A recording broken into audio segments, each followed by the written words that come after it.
ADHD बुनियादी तौर पर है क्या? हम ADHD को अगर 2 पार्ट्स के अंदर डिवाइड कर दें, एक के अंदर हम बात करते हैं अटेंशन डेफिसिट हो रही है और दूसरे में हाइपर एक्टिविटी आ रही है। इसमें कोई दो राय नहीं है कि ADHD वाले लोगों को as compare to any other neuro developmental disorder medicine required होती हैं और मेडिसिन एक की सपोर्ट है उनके ट्रीटमेंट के दौरान। वो मैम ने जब मैं एडमिशन के लिए गई थी तो उन्होंने कहा सॉरी हमारे स्कूल में ऐसे बच्चे नहीं होते, हम इसको नहीं रख सकते। हो सकता है मेरी बात ही किसी को बुरी लगे या तकलीफें लगे कि हमें लगता है कि उसका मुंह खुला हुआ होगा, उसकी राल टपक रही होगी, उसको दुनिया की कुछ समझ नहीं आ रही होगी। हम ये नहीं समझते कि बहुत सारे न्यूरो डेवलपमेंटल डिसऑर्डर, चाहे वो ऑटिज्म हो चाहे ADHD हो, उनके बहुत सारे लोग दिखने में बिल्कुल अपेरेंटली आपको लगता है कि इनका न्यूरोटिपिकल बिहेवियर है, राइट? जब वहाँ पे साइकोलॉजिस्ट असेसमेंट हुआ तो उन्होंने ही मुझे मिसगाइड किया। उन्होंने कहा आप आपकी बच्ची ठीक है, आप क्यों इसको स्कूल में करवा रही हैं? With the passage of time ये चीज़ बहुत ज़्यादा फील होती है कि शायद हमारी टॉलरेंस, चाहे वो न्यूरोटिपिकल बच्चा हो चाहे न्यूरो डाइवर्जेंट बच्चा हो, बहुत कम होती जा रही है। हम ये एक्सपेक्ट करते हैं कि चाहे शादी है, चाहे वो कोई रेस्टोरेंट है, चाहे पार्क्स हैं, वहाँ पर बच्चा आएगा बिल्कुल तमीज़ से, पार्क के अंदर बेंच के ऊपर टांग पे टांग रख के बैठ जाएगा। थेरेपीज के लिए जब जाती हूँ तो सुनने को ये मिलता है कि ये मतलब पिकनिक एंजॉय करने जा रही है, घूमने जा रही है, तो ये सुनने को अब मिलता है।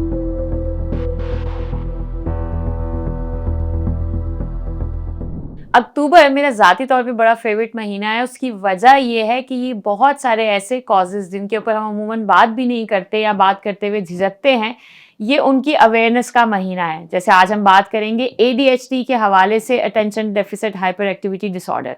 बहुत दफ़ा आपने ये टर्म सुनी होगी with the passage of time, चाहे हम गूगल की बात करें, चाहे फेसबुक की बात करें, चाहे इंस्टाग्राम की बात करें, हमें ADHD बहुत ज़्यादा सुनने में आता है। इसी सिलसिले पर बात करने के लिए हमारे पास दो ऐसी शख्सियात मौजूद हैं जो एक एक्सपर्ट है ADHD के हवाले से, या हम मेंटल हेल्थ के हवाले से बात करें, हमारे साथ मौजूद है राबिया मुजफ्फर।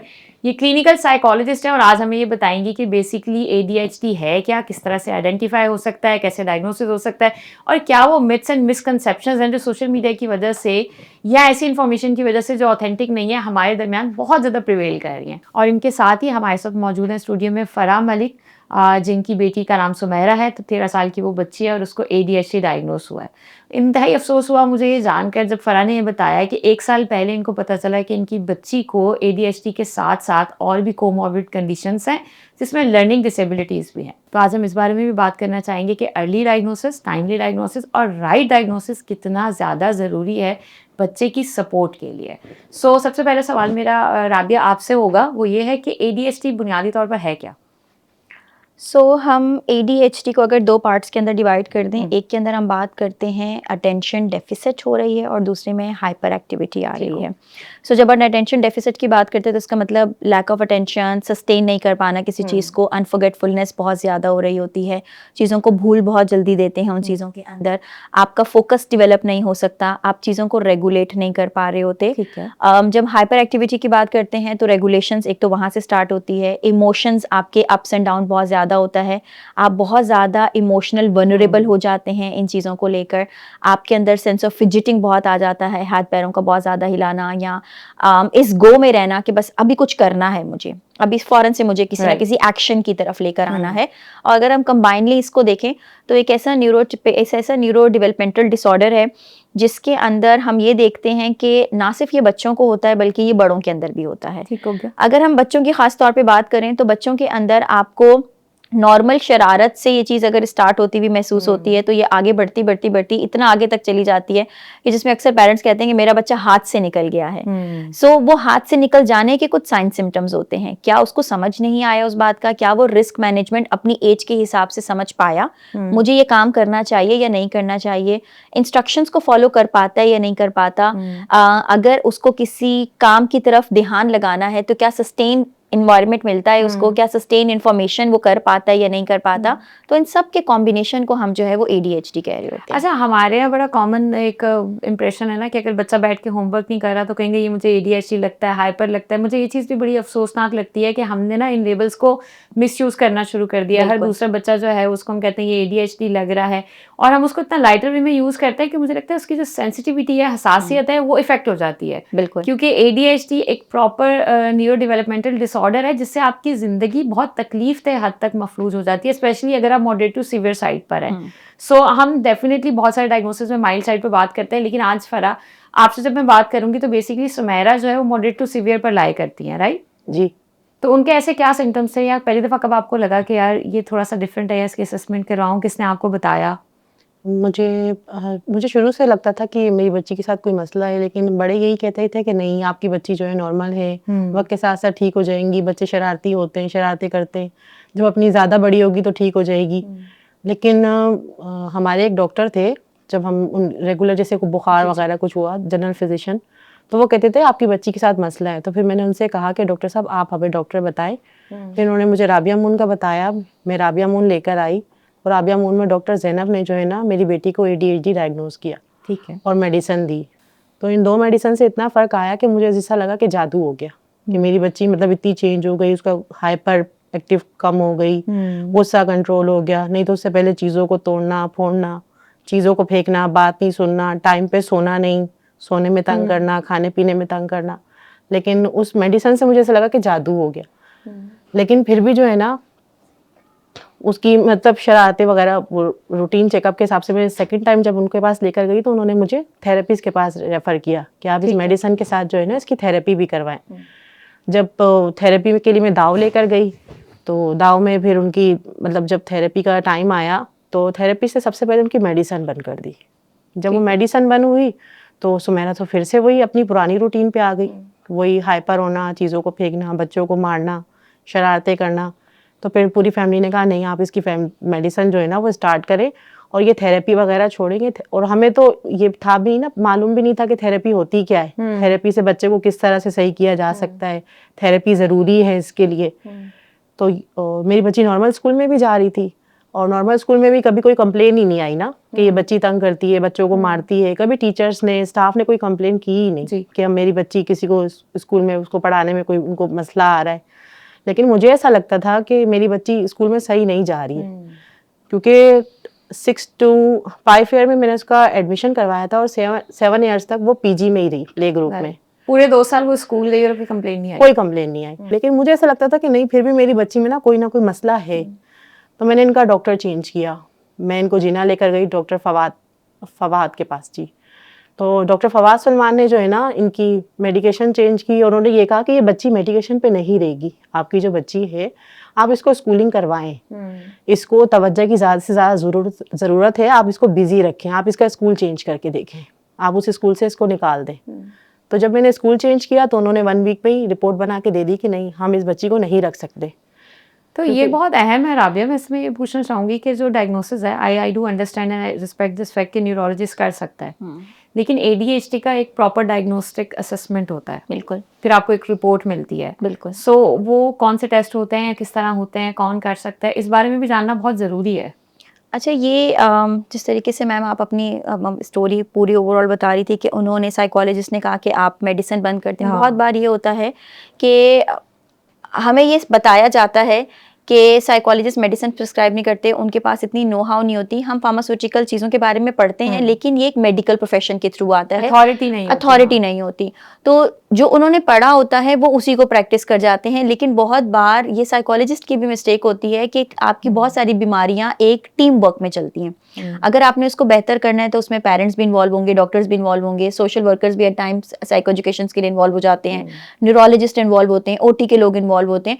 तो ये पूरा होलिस्टिक एक पूरा प्लानर डेवलप किया जाता है।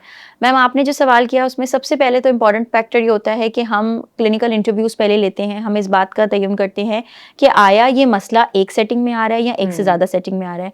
ADHD को हम कोशिश करते हैं 2 से ज़्यादा सेटिंग्स के अंदर देखें, या एटलीस्ट 2 सेटिंग्स में हम लास्ट में देखें, चाहे वो घर है, स्कूल है, किसी और जगह पर अगर वो कॉन्स्टेंटली जा रहा होता है। और कंसिस्टेंट पैटर्न्स होने चाहिए। ऐसे नहीं कि घर में अलग पैटर्न्स नजर आ रहे हैं, बाहर अलग पैटर्न्स नजर आ रहे हैं। हम उन जो consistent patterns over the years हमें, ओवर द टाइम फ्रेम हमें नजर आते हैं, हम उसको पहले टैप करते हैं। पेरेंट्स से पूछा जाता है, केयर गिवर्स जो भी उसके अलावा मौजूद होते हैं उनसे पूछा जाता है, टीचर से खासतौर पर अगर वो स्कूल जाने वाला बच्चा है उनसे पूछा जाता है, और फिर उसके बाद स्टैंडर्डाइज टेस्टिंग रन की जाती है। अब स्टैंडर्डाइज टेस्टिंग के अंदर ना सिर्फ हम ADHD को रूल आउट करते हैं, अलॉन्ग विद दैट हम ये भी देखते हैं इमोशनल डेवलपमेंट कितनी चल रही है उसकी, बिहेवियरल कंसिक्वेंसेस क्या निकल कर आ रहे हैं, बिहेवियरल अडेप्टेशंस कैसे हो रही है। तो ये कॉम्बिनेशन ऑफ टेस्ट, ये कॉम्प्रिहेंसिव बैटरी डेवलप होती है, और उसके बाद डायग्नोसिस दिया जा रहा होता है। डायग्नोसिस के अंदर भी जो आपके साइन सिम्टम्स होते हैं, आपने एक तो मैंने ये बात की कि ओवर द टाइम उसको देखना होता है, और फिर दूसरी चीज़ ये होती है कि बहुत बार आपके पास जो डायग्नोसिस है ना वो अनरूल्ड आउट रह जाते हैं। फॉर एग्जाम्पल पेरेंट्स ने कहा हाँ होता है, टीचर्स कह रहे हैं ऐसा ही होता है। अब एज अ प्रैक्टिशनर हम इस बात पे कंफ्यूज होते हैं कि we have to go for the parents word और द टीचर्स वर्ड। सो फिर हम यहाँ पर ना सिर्फ सब्जेक्टिव टेस्टिंग रन करते हैं, हम ऑब्जेक्टिव टेस्टिंग, हम उन दोनों का कॉम्बिनेशन लेकर चल रहे होते हैं। और फिर उसके बाद जब एक डायग्नोसिस निकल कर आता है तो हर बच्चे के हिसाब से कोशिश होती है एज अ साइकोलॉजी की टीम के हम उनके लिए टेलर मेड जो है ना वो एक पूरा स्ट्रक्चर प्लान डिवेलप करें, जो पेरेंट्स के लिए भी होगा, जो आगे साइकोलॉजिस्ट काम करेंगे उनके लिए भी होगा, जो टीचर्स उनको पढ़ा रहे हैं उनके लिए भी होगा, अगर कोई और उनकी लाइफ में सिग्निफिकेंट रोल प्ले करता है उसके लिए भी होगा। क्योंकि अगर ये एक होलिस्टिक स्ट्रक्चर बच्चे के साथ लेकर चलते हैं तो उसके बिहेवियर में ओवर द टाइम चेंज आने के चांसेस बढ़ जाते हैं। अच्छा, मुझे इसमें I just want you to clarify being an expert के इसमें कोई दो राय नहीं है कि ADHD वाले लोगों को as compare to any other neuro developmental disorder medicine required होती हैं और मेडिसिन एक की सपोर्ट है उनके ट्रीटमेंट के दौरान, राइट? ठीक है, सो कोई भी थेरेपिस्ट, हाँ। अच्छा, जैसे अभी हम बात कर रहे थे कि हम टीम की बात कर रहे होते हैं, सो जैसे मैम ने कहा मेडिसिन की रिक्वायरमेंट होती हैं, बहुत सारे ऐसे भी कंसर्न्स हैं कि जहाँ पर पेरेंट्स को मेडिसिन के लिए बोला जाता है, मेडिसिन एक वाइटल रोल प्ले करता है, लेकिन आपने ये भी देखना है कि वो आपके पास एक सुपरवाइज और प्रिस्क्राइब्ड अमाउंट में हो। ऐसा नहीं है कि आपने कभी सुना कि बच्चे को हम ये वाली फर्दर मेडिसिन दे देते हैं उससे हमारा बच्चा ठीक हो जाएगा, क्योंकि मेडिसिन के साथ सिर्फ मेडिसिन नहीं उसके साइड इफेक्ट्स भी आ रहे होते हैं। तो बीइंग अ केयर टेकर हमारी जिम्मेदारी तब ज्यादा बढ़ जाती है कि जब हमें डॉक्टर ने बताया तो हम बैठ के पूछें क्या साइन सिम्टम्स होंगे, कितने टाइम में देनी है, अगर इस टाइम पे नहीं दे सके तो फ्लेक्सिबिलिटी हमारी क्या होनी चाहिए, अगर हमारे कोई साइड इफेक्ट्स निकल कर आ रहे हैं तो हमें उनको कैसे डील करना है। ये शक की बात नहीं है कि मेडिसिन क्योंकि वो आपके न्यूरो डेवलपमेंटल है तो उसके अंदर हार्मोनल चेंजेस भी हैं, तो मेडिसिन इसलिए दी जाती है कि पहले हार्मोन्स नॉर्मलाइज हो, स्टेबलाइज हो और फिर थेरेपी बिहेवियर्स पर काम करेगी। बच्चा तभी फोकस कर सकेगा ना अगर उसका ब्रेन जो है वो उस स्टेट के अंदर होगा। ऐसा ADHD का लफ्ज जब आपने पहली दफा फरा सुना था तो आपको उससे पहले ADHD के बारे में कुछ पता था, या आपने सुना तो आपको क्या लगा कि क्या है 10 दिन में ठीक हो जाएगा, कुछ भी नहीं, रिस्पेराडोल देंगे ठीक हो जाएगा? नहीं, मुझे इतनी कुछ भी नहीं पता था, और मुझे ये भी नहीं पता था कि ADHD क्या है, ठीक हो जाएगी। मुझे ऐसा लगता था कि मेरी बच्ची नॉर्मल है। मुझे लगता, हाँ मेरी ये गलती मुझे लगा, राबिया मुन्नू उन्होंने मुझे जब कहा ना कि आप अपनी बच्ची को स्पेशल स्कूल में करवाएं, तो मैंने उनसे ये सवाल जरूर किया था कि मेरी बच्ची तो स्पेशल नहीं है। तो उन्होंने मुझे ये भी नहीं बताया कि आपकी बच्ची स्पेशल है। मैंने कहा मेरी बच्ची तो नॉर्मल है, वहाँ पे तो मैंने देखा है डाउन सिंड्रोम बच्चे होते हैं, वहाँ पे इस तरह के बच्चे तो मैंने कभी देखे ही नहीं है कि मैं अपनी बच्ची को स्पेशल स्कूल लेकर जाऊं, क्योंकि वो तो लगती ही नहीं है कि वो स्पेशल है। क्योंकि अगर मैं इसको लेकर भी जाऊंगी तो बोलेंगे नहीं आप गलत कर रही हैं, कि आप किस तरह से। मैंने जब अपने हस्बैंड से कहा तो उन्होंने कहा नहीं हमारी बच्ची तो स्पेशल नहीं है, इसकी बस ये थोड़ी सी कि ये हाइपर हो जाती है, इसका गुस्सा है और ये सारी चीजें, तो ये वक्त के साथ साथ ठीक हो जाएगी। अच्छा, ये चीज़ मैं आपसे पूछना चाहूंगी कि बहुत दफ़ा ये चीज़ होती है ना, हमारे जहन में ये लगता है कि कोई स्पेशल बच्चा होगा तो वो एक तरह का दिखता होगा, एक तरह की हरकतें करता होगा, उसको बिल्कुल कुछ समझ नहीं आएगी। हमने एक खाका बनाया हुआ, हो सकता है मेरी बात ही किसी को बुरी लगे या तकलीफें लगे, कि हमें लगता है कि उसका मुंह खुला हुआ होगा, उसकी राल टपक रही होगी, उसको दुनिया की कुछ समझ नहीं आ रही होगी, वो बिल्कुल जो है ना अपनी दुनिया में गुम बैठा होगा। हम ये नहीं समझते कि बहुत सारे न्यूरो डेवलपमेंटल डिसऑर्डर, चाहे वो ऑटिज्म हो चाहे ADHD हो, उनके बहुत सारे लोग दिखने में बिल्कुल अपेरेंटली आपको लगता है कि इनका न्यूरोटिपिकल बिहेवियर है, राइट? लेकिन बैक एंड के ऊपर इश्यूज चल रहे होते हैं, तो वो कौन से बिहेवियर्स या चीज़ें हैं जिनको आपने पिक करना होता है रेड फ्लैग्स के तौर पे?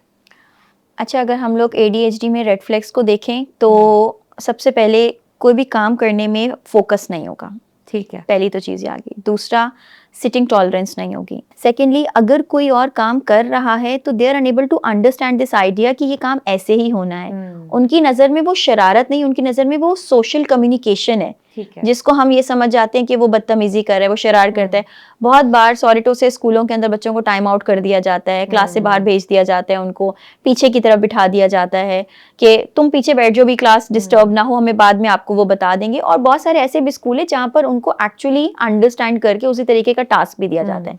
अब प्रॉब्लम क्या आती है, आपने ऐसी चीजें, एक तो पहली चीज ये आ गई कि अगर कोई इंस्ट्रक्शंस देनी है तो ब्रेक डाउन करके देनी है। ऑल ऑफ सडन अगर आपने उनको तो 4-5 बातें बता दी, उनको कुछ समझ नहीं आना है, प्रोसेस ही नहीं करना। और जब प्रोसेस नहीं करना तो जस्ट इमेजिन कि वो क्या कहते हैं, समझ कुछ नहीं आया, करना कुछ नहीं है। तो पहली तो उनकी वाली ये चीज होगी। दूसरा, आपको फिजिटिंग बहुत ज्यादा महसूस होगी, अननेसेसरी जो है ना वो एंजाइटी बहुत ज्यादा महसूस होगी। उनको ऐसे लगेगा कि बस अब मुझे ना उठ के कुछ करना है, एक रेस्टलेसनेस सी उनके अंदर बहुत ज्यादा आपको महसूस होगी। अटेंशन की बात हो गई, रेस्टलेस की बात हो गई, ये वो सारी चीजें होती हैं जो हम अक्सर बच्चों के अंदर देख रहे होते हैं। और एक इम्पॉर्टेंट चीज होती है कि क्या बच्चा अगर या बच्चा है या अगर बड़ा भी है, खास तौर पे अगर हम बच्चों को देखें, तो क्या वो जो काम आप देते हो वो आपसे रिलेट कर पा रहा है उस काम को लेकर? कनेक्शन है उस चीज का या कनेक्शन नहीं है? क्योंकि अब जब अपने हम डिस्कस करें तो हमें भी इस बात का अंदाजा हो रहा है कि यार ये तो वो चीजें जो नॉर्मल इंडिविजुअल भी करता है, नॉर्मल बच्चा भी कर रहा होता है। तो हम फर्क कैसे करेंगे? फर्क है ड्यूरेशन एंड इंटेंसिटीज का। एक बच्चे को आपने बोला बैठ जाओ आकर, हम पहले इसको करते हैं फिर हम ये काम करेंगे। उस बच्चे को ये वर्बिटम्स नहीं समझ आए, उसको इम्पोर्टेंस ऑफ द टास्क ही नहीं समझ आया, क्योंकि वो कनेक्टेड नहीं है उस टास्क के साथ। तो अगर ये दिन में एक दफा हो तो इट्स अ न्यूरोटिपिकल बिहेवियर, लेकिन अगर ये 10 दफा हो रहा है तो then it's a red flag. और सिर्फ एक जगह पर नहीं, जैसे हमने पहले कहा, 2-3 हर एनवायरनमेंट के अंदर आपको ये सारे जो है ना वो बिहेवियर्स नजर आने चाहिए। क्योंकि एडीएचडी के लिए बड़ी एक कॉमन टर्म यूज होती है ना कि इनका ग्रास हॉपर माइंडसेट होता है। बिल्कुल, कि ग्रास हॉपर क्या कर रहा होता है, वो एक जगह बैठा, दूसरी जगह, तीसरी जगह बैठा। हम कहते हैं अमूमन भी बच्चे रेस्टलेस होते हैं, लेकिन वो जब अपनी पसंद का कोई टास्क देखा, चीज देखी, तो उसमें इन्वॉल्व हो जाते हैं। एडीएचडी में चाहे पसंद का टास्क हो, स्टिल उनके लिए बैठना जो है ना वो बहुत मुश्किल होता है। एग्जैक्टली। अच्छा, जैसे हमने कहा कि ग्रास हॉपर माइंडसेट होता है, तो वो बेसिकली ये भी होता है कि अगर किसी कमरे में दाखिल हुए और दरवाजा खोला, भूल गए कि क्या करने आए थे, क्या काम करने आए थे, दराज खोला, दराज में से क्या चाहिए था ये भूल गए, होमवर्क के लिए बैग खोला, भूल गए कि कौन सा होमवर्क करना है। तो हाउ ट्रू इट इज कि ये इतने फ्रीक्वेंट इवेंट्स हो रहे होते हैं? अच्छा, बहुत बार हो रहे होते हैं, लेकिन हम इसको ना बिल्कुल नजरअंदाज कर देते हैं और हम उसको ना कांस्टेंट वर्ड्स देते रहते हैं। इसके लिए खोला था, ये करना है। वो क्या होता है, आपने क्या किया, उसकी अटेंशन स्पैन हिला और आपने उसको वापस फोकस्ड कर दिया। अब क्योंकि हम अगर नॉर्मल इंडिविजुअल की वापस से बात करें तो नॉर्मल इंडिविजुअल के साथ भी होता है कि अगर वो कमरे में गए and they forget, but they keep tapping their mind कि कहीं कुछ काम के लिए आए थे। मगर इन बच्चों के साथ क्या कंसर्न होता है कि अगर आप उनको रिमाइंडर दे भी रहे हैं ना, वो कनेक्ट नहीं करेंगे उस रिमाइंडर के साथ, दे टोटली फॉरगॉट। अब उनको वो पैटर्न वापस से टाइम रिपीट भी करना होता है कि वो वापस जाएं और वापस से जब होकर आएं तो उनको नजर आता है कि अच्छा अब मुझे ये काम करना है। फॉरगेटफुलनेस बहुत इनिशियल स्टेजेस पर नहीं होता। फॉरगेटफुलनेस तब बहुत आता है जब ओवर प्रेशराइज्ड बच्चा होने लग जाए, जब उसके ऊपर वर्कलोड बढ़ने लग गया है, अब मुझे खेलने भी जाना है, मदरसे भी जाना है, मुझे हर जगह जाना है, वहां पर फॉरगेटफुलनेस आएगा। अच्छा, जहाँ पर हम ये रूटीन की बात करें, स्ट्रक्चर की बात करें, तो ये भी बहुत कॉमन चीज है ना कि आप इनको टाइम बाउंड नहीं कर पाते। मतलब पता नहीं ना, खेलने गए तो बस खेलने ही चले गए। तो ये चीज क्या वाकई कॉमन सिम्टम है इसका, और अगर है तो उसको कैसे एड्रेस कर सकते हैं? देखिए, पहले तो पेरेंट्स को हम ये भी इनके साथ डिस्कस करते हैं कि आपने बच्चे को जब सुबह उठाया है ना, तो आपने उसकी रूटीन उसको बता देनी है। ठीक है, आपने रूटीन बताई, आज के दिन में हमने ये 4 काम करने हैं, मगर इनको सिर्फ रूटीन बता देना काफी नहीं है, विजुअलाइज रूटीन होनी चाहिए। ठीक है। फॉर एग्जाम्पल, घर में सामने कबर्ड है, हमने वहां पर इस रूटीन को लगा दिया। अब ये वो छोटी छोटी एक्टिविटीज हैं जो हम न्यूरो टिपिकल बच्चों के साथ नहीं करते, हमने सिर्फ बता दिया उनको। लेकिन इनके लिए क्या है, एक मेमोरी का रिकॉल हो जाएगा, ओ ये मुझे नजर आ रहा है, ये मुझे करना है काम। अगर खेलने के लिए जा रहे हैं तो जाने से पहले इंस्ट्रक्शंस उनको देनी होती है, हम 5 बजे नीचे जा रहे हैं, 7 बजे मगरिब की अजान होगी, हम ऊपर वापस आएंगे। ठीक है। अब जैसे 7 बजने ही वाले हैं सॉरी 7 बजने ही वाले हैं, तो हम उनको बोलेंगे it's time to go, at least 5 minute के ब्रेक से। मगर ये लिंगर ऑन नहीं करना, 4 3 2 1, उनको ये नहीं समझ रहा। उनको यह है कि आप उनको उनके फेवरेट के काम से हटा कर लेकर जा रहे हो। ये फेवरेट के काम से हटाने के लिए उनको जो टर्मिनेशन पॉइंट यहाँ देना है वो आपने 5-10 मिनट पहले बता देना है। ठीक है। और 5-10 मिनट में उनको कहना है कि let's wind up our task, अब ये कहकर भी छोड़ देना है। बहुत बार क्या होता है कि एज अ पेरेंट्स, मैं खुद एक माँ हूँ, हम हेलीकॉप्टर पेरेंटिंग, वो जो ग्रास हॉपर वाली है, हम हेलीकॉप्टर पेरेंटिंग पे उतर आते हैं। डू इट जल्दी करना है। जितनी एंजाइटी आपने जल्दी जल्दी में डाली, उतना उनके काम खत्म हो जाते हैं, उतना वो रुक जाएंगे। ओके, क्या करना है, क्योंकि क्या हो रहा है, फ्लक्स ऑफ न्यूरॉन्स आ गए, ये भी करना है। अब उसकी वजह से रेस्टलेसनेस भी इंक्रीज होती है, एंगर आ जाता है कि मुझे मेरी अच्छी चीज से रोका जा रहा है। सो वो टाइम का तयन उनको वो टास्क शुरू करने से पहले बता देना है, या एक मिड वे में कहीं आपने उसको जरूर बताना है, ताकि आप उनको बस एक रिकॉल दे सको कि अब हम यहाँ से मूव कर जाएंगे। राइट। इसमें मुझे एक और बात भी करनी है एंजाइटी के हवाले से और स्ट्रेस के हवाले से, लेकिन मुझे लग रहा है कि आगे जाके हम उसको मजीद तफसील से कर सकेंगे। अच्छा राबिया, जब हम ADHD के कॉमन कॉजेज की बात करते हैं तो क्या रीजंस हो सकता है? बड़ा ट्रिकी क्वेश्चन है ये कि जब हम कॉमन कॉजेज़ की बात करते हैं, देखिए ये जब हम कह रहे हैं कि न्यूरो डेवलपमेंटल डिसऑर्डर है, तो ये किसी पेरेंट्स की पेरेंटिंग का फॉल्ट नहीं है। ये किसी प्रेगनेंसी में जो हम लोग अक्सर कहते हैं ना इरेशनल बिलीव्स, उसकी वजह से नहीं हो रहा होता। हम बच्चे को डिसिप्लिन नहीं कर पा रहे, ये उसकी वजह से नहीं होता। ये ब्रेन की स्ट्रक्चर की चेंजेस हैं। जैसे हमें बाकी बच्चे भी नज़र आते हैं, हम ब्रेन स्ट्रक्चर्स को जब हम देख रहे होते हैं, हम कहते हैं हर ब्रेन का हिस्सा एक वक्त पर मुकम्मल हुआ और उसका एक फंक्शन है। जो इनके फंक्शनैलिटी है वो इमोशनैलिटी वाली चीज़ में आ जाती है, फोकस्ड में। जैसे हम कहते हैं आपका प्रीफ्रंटल कॉर्टेक्स होता है, मैग्डेलास होते हैं। ये वो दो फंक्शंस हैं जो कि हाईली इंटैक्ट होते हैं बच्चों के अंदर शुरू में। इमोशंस पहले आ जाते हैं, सोच बाद में आती है बच्चों के अंदर। तो यहाँ पर प्रॉब्लम क्या आती है कि वो इमोशंस इतने ज़्यादा आ गए कि वो रेगुलेट ही नहीं हुए। इवन आप न्यूरोटिपिकल बच्चों के अंदर भी देखें, अगर उनके इमोशंस रेगुलेट नहीं होते ना, तो वो ऑटोमेटिकली उनको बोला जाता है जिनजिनात आ गए इनमें, इस बच्चे पे दरूद पढ़वाओ, बहुत जिद्दी है, तुमने बहुत लाडों में इसको रखा हुआ है, हर बात मानते हो, आगे तो ये चने चबाएगा। क्योंकि हम उसको चैनलाइज करने का तरीका ही नहीं दे रहे। और हमारे इन्वायरमेंट में हम जितना वो कहेंगे ना, हम लोग इंडस्ट्रियलाइज्ड इन्वायरमेंट के अंदर आते जा रहे हैं, हम लोग अभी एक कॉम्पैक्ट घरों के अंदर आते जा रहे हैं। कहीं ना कहीं हम अपने बच्चों को ना खुद कॉम्पैक्ट भी तो कर रहे हैं, क्योंकि अगर हम बच्चा है, जब तक वो एक्सप्लोर नहीं करेगा, उसकी एनर्जी चैनलाइज ही नहीं होगी वहां पर। सो आपने कहीं ना कहीं देखना है, एक्सप्लोर करेगा तो घर फैलाएगा, कमरा देखें। फैलाएगा, वो मुझे अच्छा नहीं अब लग मुझे रहा। ये बात बताएं कि बच्चा है, अगर वो घर फैलाएगा नहीं तो फिर घर समेटने वाला कॉन्सेप्ट कैसे आएगा? घर तो फैला ही नहीं है। और ये तो ब्लेसिंग होती है ना कि जिसका घर फैला हुआ है, इसका मतलब उसका बच्चा खुश है उस घर में। तो जब आप ये बात कर ही रहे हैं तो मैं इस पर भी बात कर लूँ कि मैंने रिसेंटली एक साइकोलॉजिस्ट की वीडियो देखी जिसमें उन्होंने कहा कि जी अगर आप मतलब वो बात कर रही थी कि शादी पे अगर बच्चा आया है और वो बहुत ज़्यादा शोर शराबा कर रहा है, तो शी वाज लाइक कि अच्छी पेरेंटिंग का नतीजा नहीं है। अगर आप अच्छी पेरेंटिंग करते हैं तो बच्चे कंट्रोल होते हैं, अपनी सीट्स पे बैठे होते हैं। तो मुझे with the passage of time ये चीज़ बहुत ज़्यादा फील होती है कि शायद हमारी टॉलरेंस, चाहे वो न्यूरोटिपिकल बच्चा हो चाहे न्यूरो डाइवर्जेंट बच्चा हो, बहुत कम होती जा रही है। हम ये एक्सपेक्ट करते हैं कि चाहे शादी है, चाहे वो कोई रेस्टोरेंट है, चाहे पार्क्स हैं, वहाँ पर बच्चा आएगा बिल्कुल तमीज़ से, पार्क के अंदर बेंच के ऊपर टांग पे टांग रख के बैठ जाएगा। मेरे बच्चे जाते हैं तो वो मट्टी में भी खेलते हैं, पानी में भी खेलते हैं, बारिश में खेलते हैं, तो जो पानी बह रहा होता है उसी में बैठना होता है। मेरी बेटी ने स्पेशली। लेकिन उस दौरान में लोग आपको आते जाते हुए घूर घूर के देख रहे होते हैं कि भाई ये क्या कह रही है। But this is also very important कि आप बच्चे को एक्सपोजर अगर नहीं देंगे तो वो कैसे सीखेगा।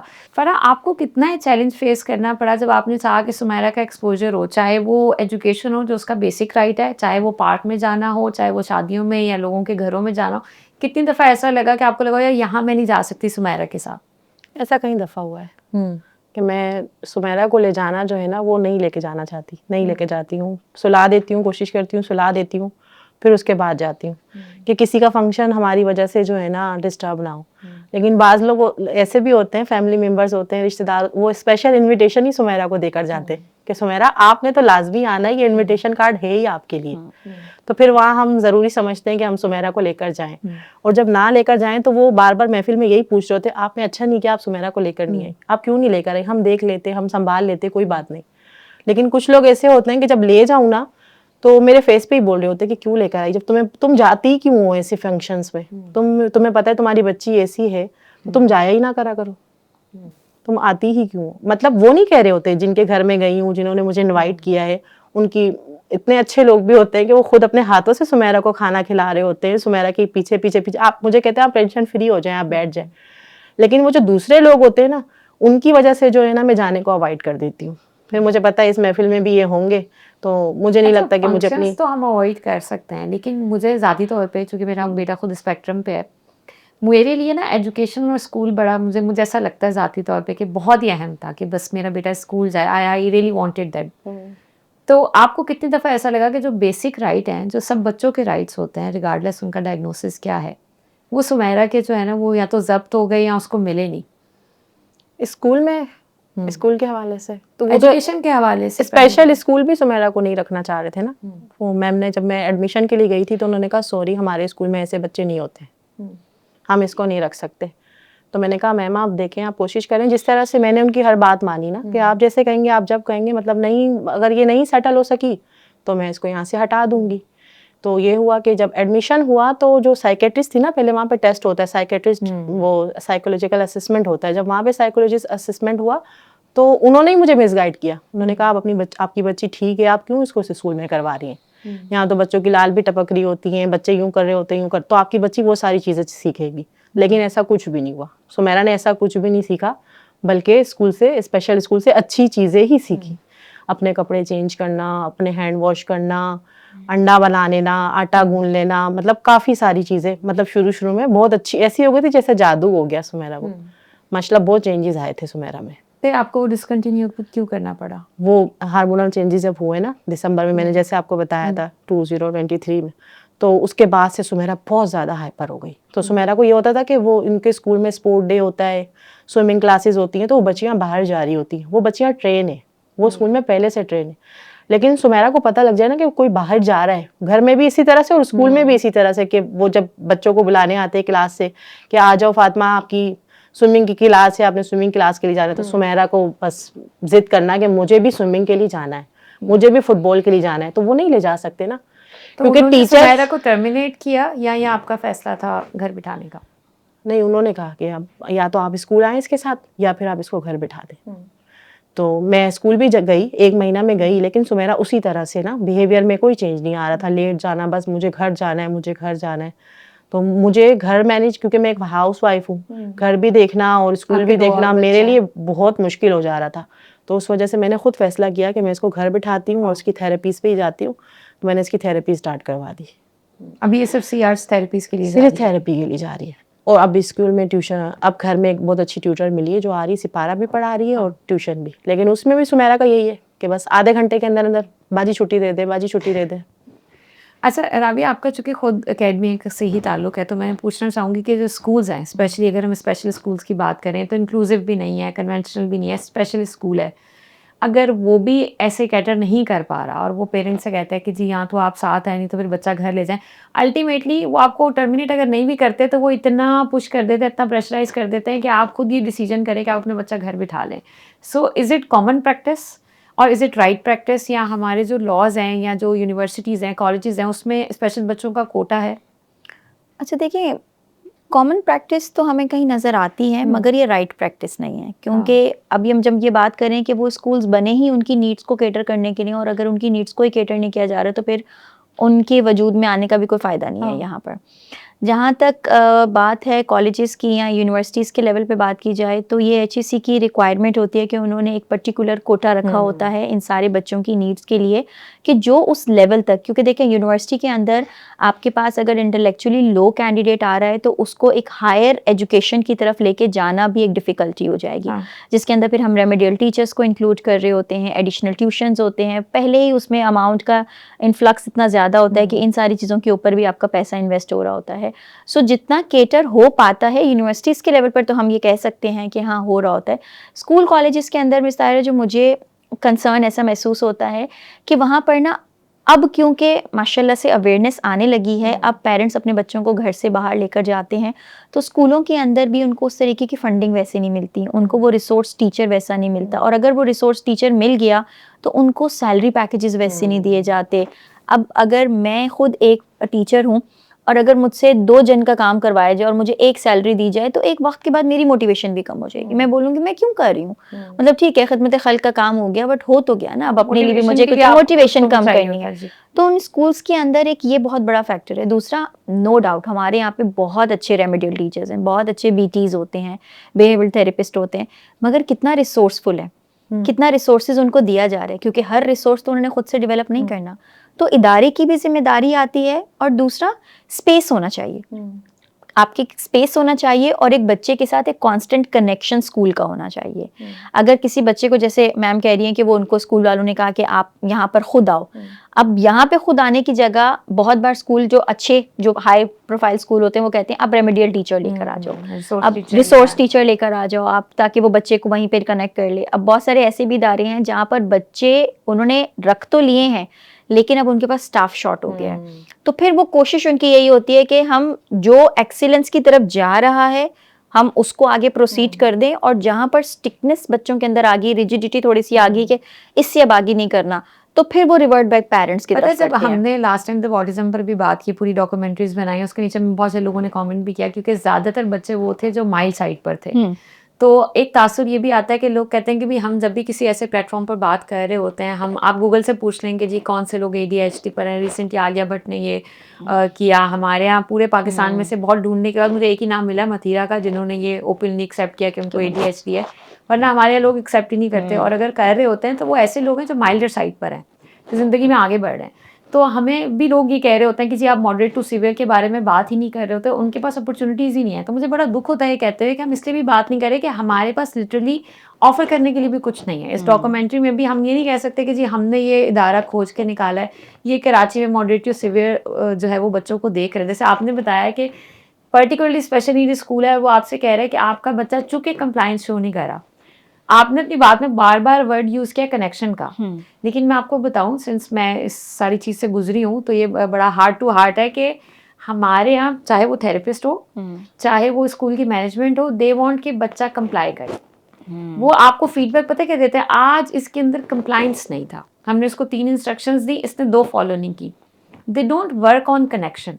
सो जब आप बच्चे के कनेक्शन पे काम ही नहीं कर रहे तो वो आपके साथ कैसे कंप्लाई करेगा? So this is very important to understand. आप कुछ कहना चाह रही हैं? अच्छा, मैं इसके अंदर ये भी कहूँगी कि हमारे यहाँ पर जो कनेक्शन वाली आपने बिल्कुल वजह बात की कि हमारे यहाँ पे वो कनेक्शन बिल्ड नहीं हो पाता। शायद उसका रीज़न भी एक ये आता है कि हम सब सिर्फ वर्क प्लेस पर जब जाते हैं ना, तो हम सिर्फ ये सोच के जाते हैं कि हम कॉर्पोरेट मजदूर हैं और हमें काम करना है। 45 मिनट का सेशन लो और निकलो। अच्छा, उस 45 मिनट के सेशन के अंदर भी अगर एज अ साइकोलॉजिस्ट हम बात करें, मैंने अपनी पूरे 45 मिनट के अंदर एफर्ट लगा दी। बच्चे ने वापस यूनिवर्सिटी एनवायरनमेंट में जाना, जिस एनवायरनमेंट पर काम नहीं हो रहा। पेरेंट्स भी आकर, अगर हम पेरेंट्स पे भी काम करें, वो पहले से ही बहुत ज़्यादा चीज़ों के साथ स्ट्रगल कर रहे होते हैं, उनकी अपनी जिद्दोजहद चल रही है ज़िंदगी के अंदर। एक बच्चा नहीं है, मल्टीपल बच्चे हैं, मल्टीपल जिम्मेदारियां हैं, तो जितना हो पाता है वो लोग कर रहे होते हैं। यहाँ से आपका दो लोगों के दरमियान में ज़रूर आता है, लेकिन आप स्कूल की जिम्मेदारी नहीं ले सकते, क्योंकि स्कूल में जब आपने दाखिल करवाया तो स्कूल में आपने उसको वो कंप्लाइंट एटीट्यूड के लिए तो दाखिल करवाया कि कुछ लर्न कर ले, डिसिप्लिन्ड हो जाए। अगर वो इतना ही कंप्लाइंट हो तो वो फिर स्पेशल स्कूल में तो नहीं जाएगा, नहीं जाएगा वहाँ पर। बिल्कुल। आपको कभी फरा ये लगा है कि आपको साइको एजुकेशन जो ADHD के बारे में था कि आपको सब घोल के पिला देता, कोई थेरेपिस्ट आपको बता देता कि ये चैलेंजेस आएंगे, घर में ये करना चाहिए, आपको उस तरह की गाइडेंस नहीं मिली? बिल्कुल भी नहीं मिली। अभी तक भी मिली है? अब मिलना स्टार्ट हुई है, तो अब माशाल्लाह से काफ़ी बेहतरी आ रही है। अब कुछ थेरेपीज भी अच्छी मिली हैं जो अच्छे से मुझे भी गाइड करती हैं। मतलब सुमेरा के साथ साथ वो मुझे भी समझा रही होती हैं कि आपने ऐसे नहीं, ऐसे करना है, ऐसे नहीं है। आपने बिचारी नहीं बनना कि मैं बिचारी हूँ, मेरे 2 स्पेशल बच्चे हैं तो मैं बिल्कुल, आपने बिचारी नहीं बनना। और अल्हम्दुलिल्लाह मैं कभी बिचारी बनी भी नहीं, कि जैसे मतलब माशाल्लाह जॉइंट फैमिली है और मैं बड़ी बहू हूँ तो मैं सबको साथ लेके चल रही होती हूँ। तो मुझे इस चीज़ का होता है कि लोग मुझे कह देते हाय बेचारी, इसके 2 बेटियां हैं, इसकी तो मुझे खुद स्पेशल मदर कह रही होती कि हमारा तो बेटा है, चलो आपकी बेटियां हैं। जब मैं उनसे ये सुनती हूँ ना कि ये ऐसे कह रही है आपकी तो बेटियां हैं, बेटियों वालों को ज़रा मुश्किल होता है ना, चलो बेटों वालों को तो हो जाता है। तो इस तरह से पता नहीं क्यों लोग कह जाते हैं कि ये तो बेटियां हैं, ये मुश्किल हो जाएगी। लेकिन अल्हम्दुलिल्लाह मुझे कभी इस तरह से नहीं लगा कि ये मेरी बच्चियाँ और मुझे इनको संभालना मुश्किल है। मैं उनको बहुत अच्छे, और जिस तरह से जो इंस्ट्रक्शन मतलब मुझे बताई जा रही होती है थेरेपिस्ट की तरफ से, अभी सी आर्ट्स में है जो कोऑर्डिनेटर है वहाँ की मिस तहमीना, वो बहुत अच्छे से तमाम पेरेंट्स को बहुत अच्छे से गाइड कर रही होती है। वो बहुत अच्छा समझा रही होती है कि आपने इस बच्चे को इस तरह से लेके चलना है, इसकी बात को मतलब मानना है, लेकिन पहले अपनी बात मनवानी है। अभी जो बोले अभी जो सुमेरा का स्टेट है, 13 साल की आपने बताया उनकी एज है, तो उसके हिसाब से कभी कुछ इस तरह के बिहेवियर्स या चीज़ें होती हैं जिनके लिए आप वाकई पर्टिकुलरली इसलिए स्ट्रगल कर रही हूँ कि वो लड़की है? ये स्टेज है कि वो डेंजर है, मतलब उसको ये नहीं पता, इतनी डेंजर है कि अगर कोई भी गैर शख्स उसको बुला ले तो वो चली जाएगी। इस वजह से मैं इतनी ज़्यादा स्ट्रगल कर रही हूँ कि उसको इतनी सेंस उसकी हो जाए कि ये मेरे लिए बुरा है और ये मेरे लिए अच्छा है, अच्छे बुरे की उसको पहचान हो जाए कि मुझे जो है ना ये मेरे लिए सही है और ये मेरे लिए सही नहीं है। ये चीज़ सुमेरा को नहीं है कि ये गलत है और ये राइट है, मतलब इस चीज़ की। कभी पहनने ओढ़ने में किसी और चीज़ में, क्योंकि 13 साल की एज ऐसी है ना कि उसके अंदर बहुत सारे हार्मोनल चेंजेस आ रहे होंगे। नहीं माशाल्लाह इतनी अल्हम्दुलिल्लाह इतनी है कि कपड़े चेंज करने तो पता है कि रूम लॉक करके चेंज करने, और इतना तो माशाल्लाह अल्हम्दुलिल्लाह पता है। और दुपट्टा मुझे कैसे पहनना है, मुझे खुद मदर्स कहती हैं कि ये मेरी बच्ची तो नहीं पहनती, सुमेरा माशाल्लाह से दुपट्टा कैसे कैरी करती है। बहुत सारे बच्चों में सेंस इश्यूज होते हैं, नहीं माशाल्लाह दुपट्टा पूरा प्रॉपर अपना खुद कैरी करती हैं। लेकिन जब बाहर जाती है ना तो फिर उनको बिल्कुल एब्सेंट माइंड हो जाती है, जैसे मैंने आपको पहले बताया कि उनको पता ही नहीं होता मैं कहाँ आ गई हूँ, मैं किस दुनिया, दुपट्टे का भी नहीं पता कि मैंने पहनना है नहीं पहनना है, बिल्कुल एब्सेंट इसकी माइंड हो बड़ी जाती है। वजह ये कि उस एनवायरनमेंट में बहुत सारा इनपुट है। हालांकि ऐसा नहीं है कि मैं कभी बाहर नहीं लेके गई, किसी पार्क नहीं लेके गई, हर जगह पे लेके जाती हूँ। आपने कहा ना जैसे पहले के आपको कभी सुनने को मिला कि ADHD आपकी वजह से आपने लेट किया, अब मुझे सुनने को ये मिलता है कि ये लोग थेरेपीज के लिए जब जाती हूँ तो सुनने को ये मिलता है कि ये मतलब पिकनिक एंजॉय करने जा रही है, घूमने जा रहे हैं, ये तो ये सुनने को अब मिलता है कि ये तो घूमने जाते हैं। हालांकि ऐसा नहीं है कि हमने अपने बच्ची को पार्क नहीं लेकर गए हो, हर जगह वीकेंड पे मतलब जैसे जब जब टाइम मिला लेकर जाना, मैं नहीं तो इनके फादर इनको हर जगह लेकर जाते थे। नहीं यार, ऑनेस्टली स्पीकिंग थेरेपीज पे ले जाना कोई भी ना तो पिकनिक होती है ना एंटरटेनमेंट होती है, because I am still going through that phase कि आप किसी एक थेरेपी सेंटर के वेटिंग रूम में, किसी दूसरे के, किसी तीसरे के 45 मिनट गाड़ी में, 45 मिनट बाहर खड़े होके, और फिर वो बैक एंड फोर्थ जो स्ट्रगल होती है, फिर वहाँ पर मुख्तलिफ तरह के बच्चे आ रहे होते हैं। आपको ये जो एक भी रिसेंटली केसेस हुए, आपको ये जो खौफ होता है आपके बच्चे को कोई मिसट्रीट ना करे, बिल्कुल। तो it's not a picnic for any parent. और अल्लाह ना करे कि किसी भी वालिदैन को इस स्टेज से जाना पड़े। मुझे बड़ा दुख और अफसोस होता है, आई एम सॉरी कि आपको ये सारी चीज़ें सुनने को मिली। और हम सारे वालिदैन, स्पेशली जो स्पेशल नीड्स पेरेंट्स हैं, तो हम सारे ज़िंदगी में किसी न किसी स्टेज के ऊपर कभी किसी अपने से कभी किसी पराये से ऐसे तरफ सुन रहे होते हैं। And that is one of the reason कि हम इस तरह के प्रोग्राम्स में इस बारे में बात कर सकते हैं कि अगर आप कुछ भी नहीं कर सकते, कुछ भी नहीं कर सकते, आप कुछ अच्छा भी नहीं बोल सकते, तो आप कम से कम खामोश रह सकते हैं, क्योंकि आप जिसका दिल दुखा रहे हैं उसका दिल पहले ही बहुत बुरी तरह बिल्कुल। दुखा हुआ है। मैं अक्सर इस बारे में बात करती हूँ कि मैं जब अपने इर्द गिर्द माँओं को देखती हूँ, अपने बच्चों को क्रिकेट के लिए लेकर जा रहे होते हैं, कराटे के लिए लेकर जा रहे होते हैं, फुटबॉल्स के लिए लेकर जा रहे होते हैं, और मैं जो है ना वो रिपीटेडली प्लान कर रही होती हूँ कि मैं अब अब्दुल्ला को कौन सी थेरेपी पे लेके जाऊँ या कौन से थेरेपिस्ट के पास लेकर जाऊँ।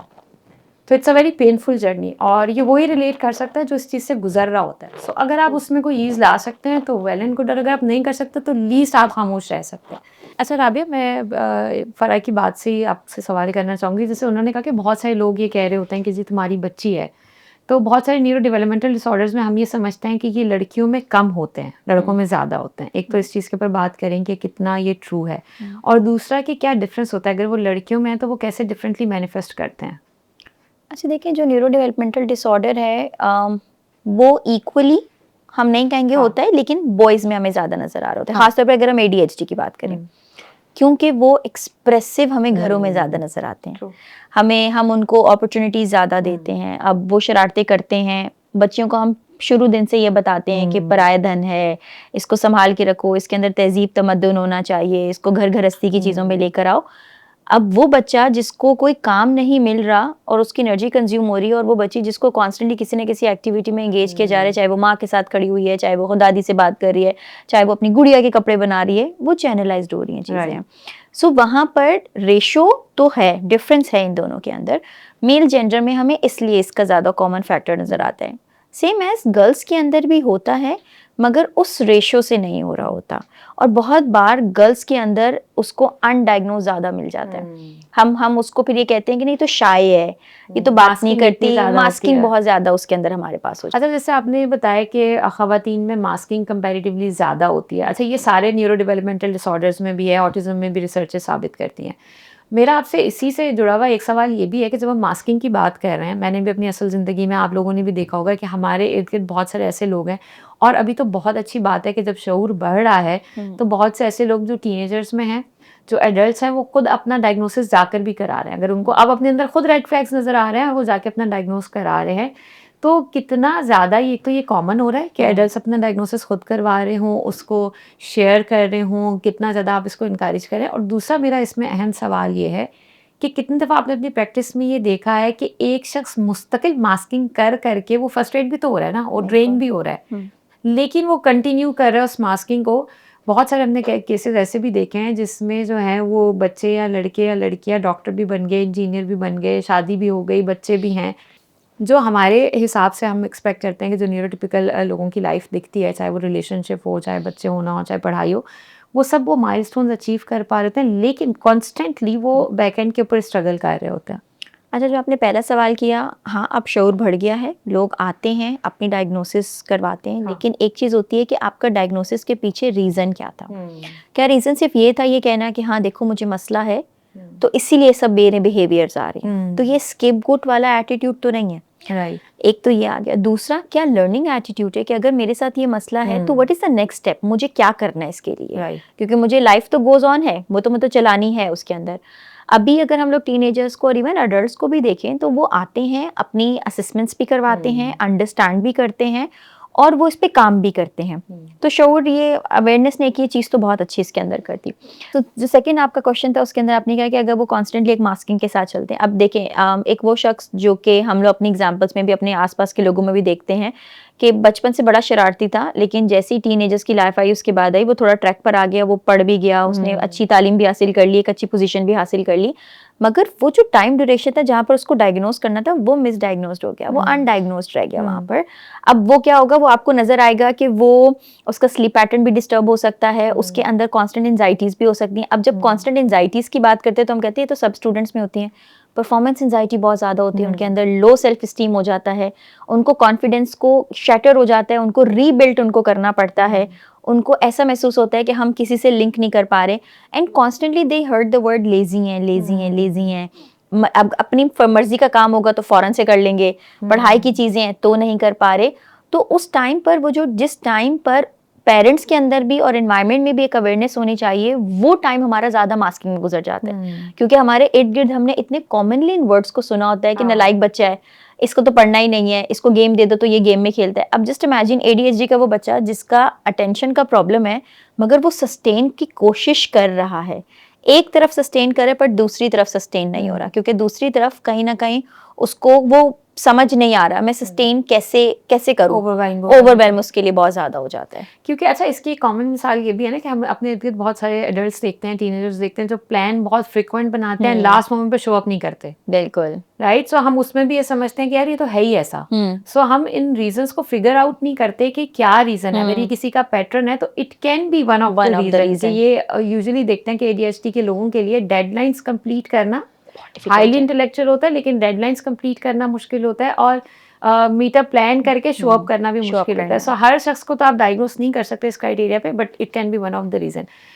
फरा, मैंने अभी आते हुए एक रिसर्च पढ़ी थी, उसमें था कि जो फैमिलीज होती हैं न्यूरो डाइवर्जेंट बच्चों की या एडल्ट्स की, उनका एक ओवरऑल इन्वायरमेंट ही बहुत ज़्यादा स्ट्रेसफुल हो जाता है। अच्छा, ADHD के केसेस में वो इसलिए ज़्यादा बढ़ जाता है बिकॉज जैसे हमने कहा कि वो डेडलाइन मीट नहीं कर पा रहे, वो खुद से चीज़ों को परस्यू नहीं कर रहे होते, प्रोक्रेस्टिनेट बहुत ज़्यादा करते हैं, तो उनको आपने सुबह उठते ही बोलने शुरू हो जाना होता है कि उठो नाश्ता कर लो, उठो नाश्ता कर लो, बाथरूम चले जाओ, फ्रेश हो जाओ।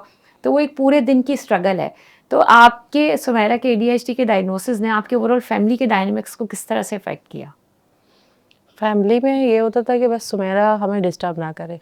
जॉइंट फैमिली सिस्टम की बात करें तो वो अगर कुछ भी करती थी तो आप आए, आप इधर आए, इसको देखें और इसको साथ ले जाए। अब वो सुमेरा ने तो आना नहीं है, मतलब कोई भी आ जाए कुछ भी। वैसे सुमेरा को जैसे आप सुबह उठने की बात करें तो वॉशरूम चले जाओ, मुंह हाथ धो लो, इन सारी चीज़ों पे करना पड़ता है। लेकिन ब्रेकफास्ट तो सुमेरा खुद कहती जल्दी दे जल्दी दे।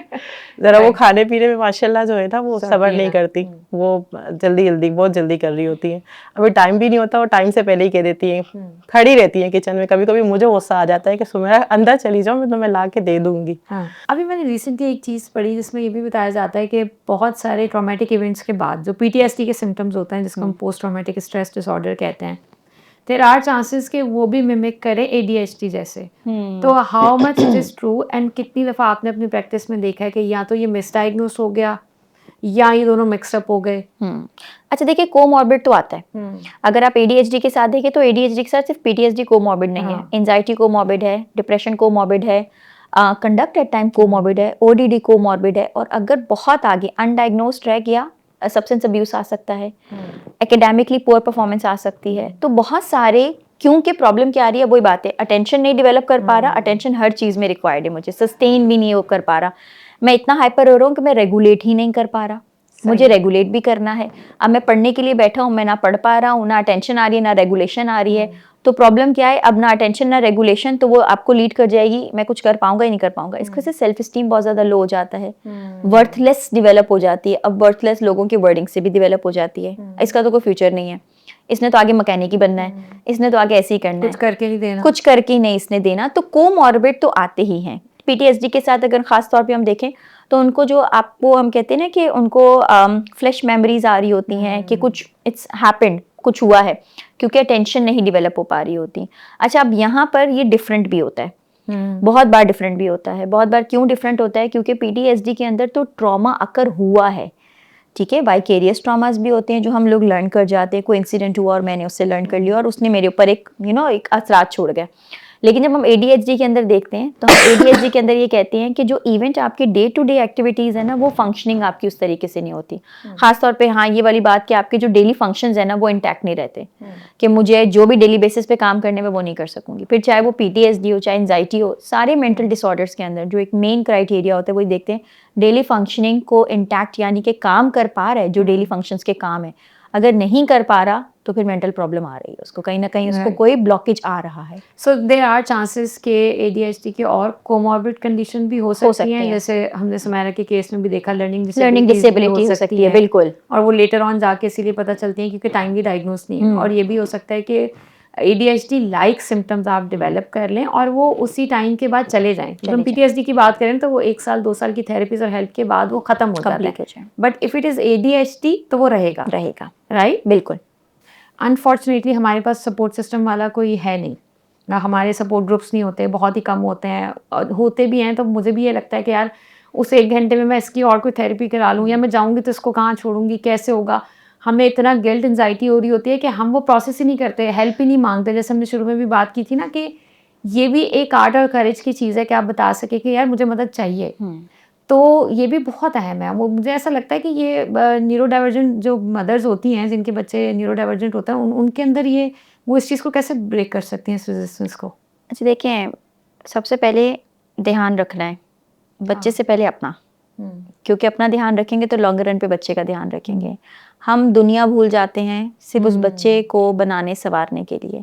वो बच्चा आपको मॉडल कर रहा है, आपने अपना ध्यान नहीं रखा हुआ, आपने उसका ध्यान रखा हुआ है, लेकिन उसको रिफ्लेक्शन में क्या नजर आ रहा है, ध्यान ना भी रखो तो भी जिंदगी चलेगी। तो जब आप अपना ध्यान रखना शुरू करते हैं ना, तो उस ध्यान के अंदर एक खूबसूरत चीज़ क्या आती है, आप एक कारवां बनाते हो अपनी फैमिली के अंदर।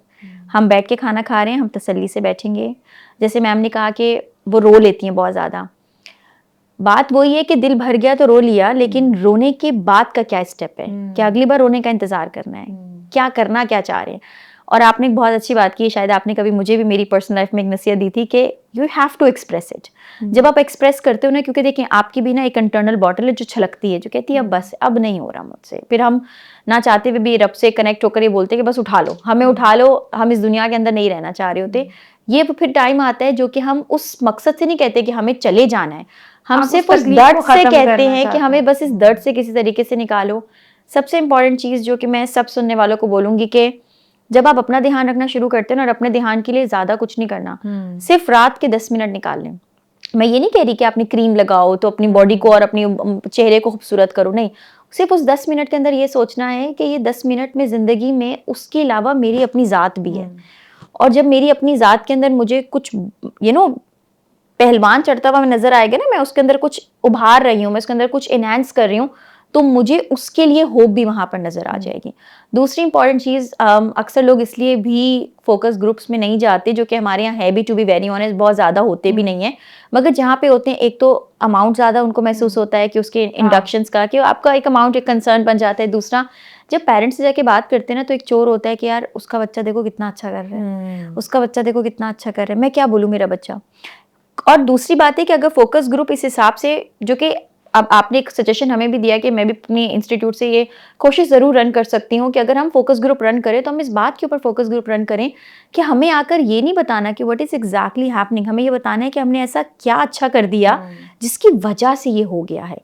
रोने के लिए प्लेटफॉर्म तो है, मगर रोने के साथ साथ आपको सिर्फ उस बात पे रो कर नहीं चले जाना। What exactly a message you are getting from that message, उस प्लेटफॉर्म से, वो डेवलप होना भी जरूरी है। और हमारे यहाँ पर खासतौर पे मदर्स के साथ ये प्रॉब्लम आती है कि बच्चों को ना बस माँ के साथ अटैच करते थे, माँ की जिम्मेदारी, माँ ने पालना है, माँ ने संभालना है, माँ ने डिसिप्लिन करना है, सब कुछ माँ ने करना है। तो उसके पास जिंदगी में और भी काम है, तो उसके पास वो जो इतनी सारी चीजें होती है, उसकी प्लेट में इतनी सारी चीजें हैं, तो वो एंड में वो कहती है बस अब सब खत्म करो, अपना क्या करना है, अपना क्या करना है मुझे। वहां पे हमारी गलती हो जाती है। वहां पे गलती क्यों होती है? क्योंकि जब मैंने अपना ध्यान रखना बंद कर दिया तो एक वक्त बाद मेरी मशीन बंद हो जाएगी।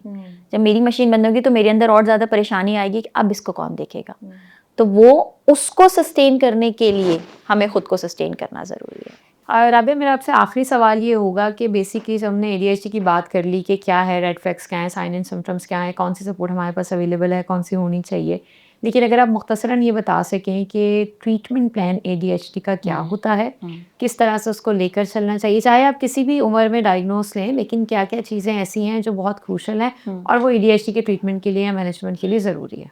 अच्छा देखिए, इसमें 2 डिफरेंट चीज़ें आती हैं। एक तो बिहेवियरल आपकी टेक्निक्स आ रही होती हैं और दूसरा आपकी माइंडफुलनेस डेवलपमेंट आ रही होती है। अटेंशन के लिए माइंडफुलनेस डेवलपमेंट हम कर रहे होते हैं। माइंडफुलनेस के अंदर आप उनको मेडिटेट करने का तरीका बताती हो, फोकस डेवलप करने का तरीका बताती हो, इमोशंस को रेगुलेट करने का तरीका बताती हो। पर सबसे पहले बताती हूँ इमोशंस होते क्या हैं, उसके ज़रिए।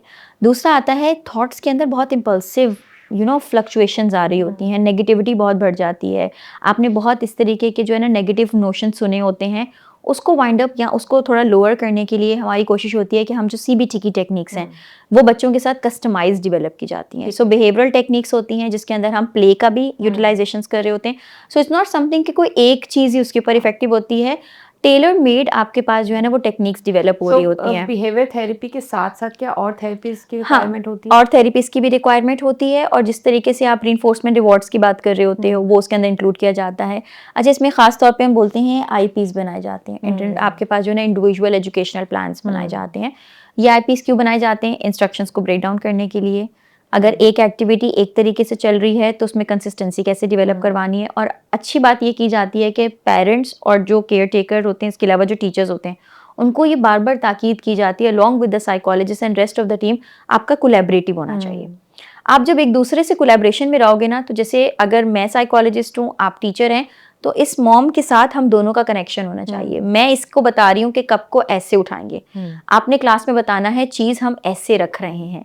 तो ऐसा ना हो कि रिपीटिशन हो वेरी और गुड, वो हाँ, चीज़ उसको तो उसको आसान और उसको समझना उसके लिए आसान हो जाए और फोकस सस्टेन करना उसके लिए आसान हो जाए। Thank you so much. अभी आपने बड़ा कॉम्प्रिहेंसिव सा जवाब दिया। ये बहुत ज़रूरी है कि हमें ये पता हो कि बेसिकली हर न्यूरो डाइवर्जेंट कंडीशन में हॉलिस्टिक अप्रोच बहुत ज़रूरी है। अगर हम ये सोचेंगे साइकोलॉजिस्ट को दिखा देंगे मसला हल हो जाएगा, साइकेट्रिस्ट को दिखा दें, मैं खुद बहुत सारे ऐसे वालिदैन को जानती हूँ जो दवाइयाँ खिलाने में बहुत हिचकिचा रहे होते हैं और हमारा एक कॉमन नोशन ये है कि साइकेट्रिक मेडिसिन के बहुत साइड इफ़ेक्ट्स होते हैं, ये नहीं देना। देखिए, साइड इफ़ेक्ट्स होते हैं, लेकिन जब साइकेट्रिस्ट आपको प्रिस्क्राइब कर रहा है, न्यूरोलॉजिस्ट कह रहा है, तो उसको उन साइड इफ़ेक्ट्स का पता है, राइट? तो वो उसको भी मैनेज कर रहा होता है, उसको पता होता है कितनी डोजेज देनी है, कब देनी है, कैसे देनी है, कैसे टेपर ऑफ कराना है।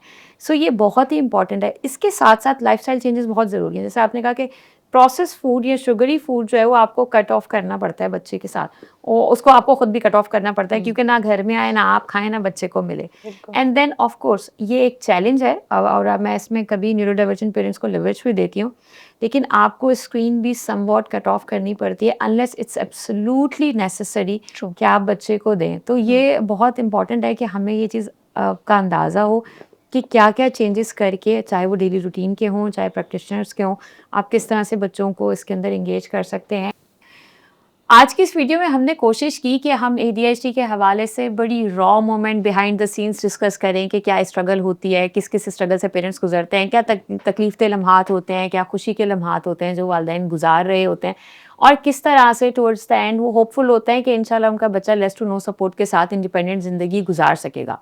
इसके साथ साथ ही हमने बड़ी जिम्मेदारी के साथ ये चाहा कि हम मॉमकास्ट के प्लेटफॉर्म से फैक्चुअल बेस्ड इंफॉर्मेशन शेयर करें ADHD के हवाले से, क्योंकि हमें ये देखकर बड़ा अफसोस होता है कि जब हम ADHD की बात करते हैं, हम और मेंटल हेल्थ इलनेसेस की बात करते हैं, तो हम बड़ी लापरवाही से कहते हैं कि अरे यार मेरा दिमाग एक जगह पर फोकस नहीं कर रहा, मैं कमरे में आता हूँ और मैं भूल जाता हूँ कि मैं क्या करने आया था, मैंने गाड़ी का दरवाज़ा लॉक किया या अनलॉक रहने दिया तो मुझे ऐसा लगता है कि मुझे ADHD है। या हम हंसी मजाक में एक दूसरे को लेबल कर देते हैं कि मुझे ऐसा लगता है कि ये ADD है या ये ADHD है या हाइपो है या हाइपर है। ये वो तकलीफ दे डायग्नोसिस हैं जिनकी वजह से फैमिलीज़ का पूरा ओवरऑल इन्वायरमेंट जो है वो तब्दील हो जाता है, आपका ज़िंदगी को देखने का खाका बिल्कुल बदल जाता है। हमारी इस वीडियो को लाइक करना और इस पर कमेंट करना मत भूलिएगा। मॉमकास्ट के प्लेटफॉर्म को सब्सक्राइब और शेयर करना मत भूलिएगा।